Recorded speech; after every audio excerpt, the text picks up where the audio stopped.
Hey everyone, and welcome to Shuriken Skills number 30 here in the Work Smarter Not Harder dojo with me, Tony Harmer, aka the Design Ninja.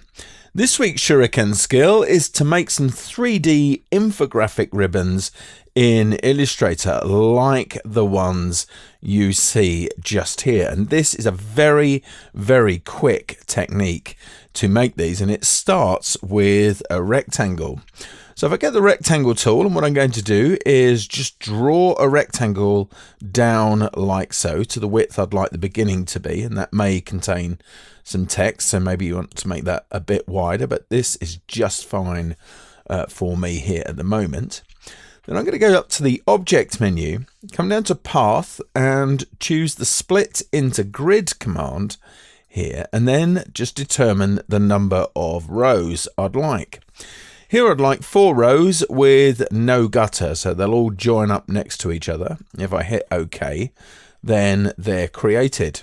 Let's add some colour to each of those rows. So I've got a different set of colours here that I made for this, as used in the graphic on the other side of the artboard.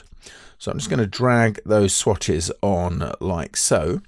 Okay, and just to keep this thing out of the way, I'll just remove the one that's over on the other side.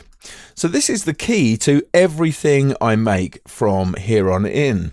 So what I'm going to do is hold down the Alt or Option key with all of those selected and drag one across. Now hold down Shift if you don't feel confident in letting the smart guides show you where you're aligned with the others, but that's essentially what you need to do there. Get those so they all join up nicely, and then make that as wide as the bit you'd like receding into the distance, and get the direct selection tool, that's A on your keyboard, and drag over the right hand points.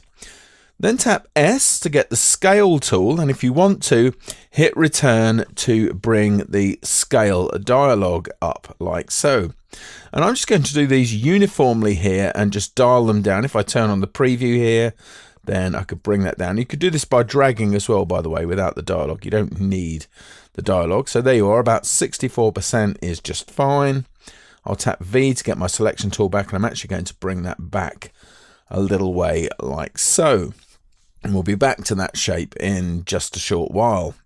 I'm going to Alt drag another copy of the earlier rectangles here, okay, so that I've got another copy of those. And then I'm going to position that at the top of this range just here, and it might help for you to zoom in to do that so you can see exactly when you're on that point. Then come down to the other end here and just drag upwards until you meet this anchor point here, and notice that I'm moving my cursor across so that I get feedback showing me when I'm lined up just there. And if I zoom out, you can see that now I've got that exactly the way I want it to be. Then I could just drag these out to how I want them to be, and typically these indicate steps, so I'm just going to drag those out like so, going upwards like that. And then with all 4 of those selected, I'm going to use the Add Anchor Points command, which is in the Path menu, Add Anchor Points, and that will add points between all of the points that are there at the moment. If I tap A again to get my direct selection tool, you'll see all of the extra points there, but I'm just going to select the ones in the center of each of these rectangles like so, and then hold down the Shift key and use my right arrow to just move those out until I get the shape that I'm actually after.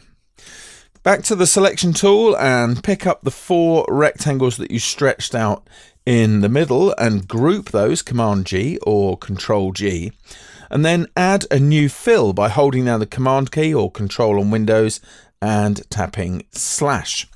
So you'll get a new fill like so, and what you need to do immediately then is hit the period key to turn that into a gradient. And what I've got here actually is one that I've used earlier on, and that's a gradient that goes from black at 10% opacity through to black at 60% opacity, and you can see it gives that really nice effect of that going into the distance. You can really see the folds in there. And that's it. That's your Shuriken skill to practice this week. Don't forget, if you want to learn more even faster, then check out my courses on lynda.com and LinkedIn Learning. Please do subscribe to the channel, feedback to me here or via Facebook or Twitter. But for now, we're done, and I'll see you next Monday for another Shuriken Skills episode. See ya.